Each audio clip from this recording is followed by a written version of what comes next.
đau trong lòng, nhưng ai chẳng dám nói ra. Chỉ có thể đau trong lòng, nhưng ai chẳng dám nói ra. Chỉ có thể đau trong lòng, nhưng ai chẳng dám nói ra. Chỉ có thể yêu lòng mỗi khi đã đau trong lòng, nhưng ai chẳng dám nói ra. Chỉ có đau trong lòng, nhưng ai chẳng dám nói ra.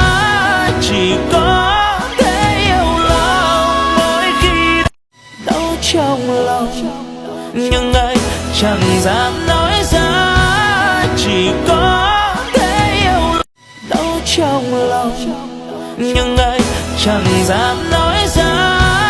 Chỉ có thể yêu lòng đau trong lòng, nhưng ai chẳng dám nói ra.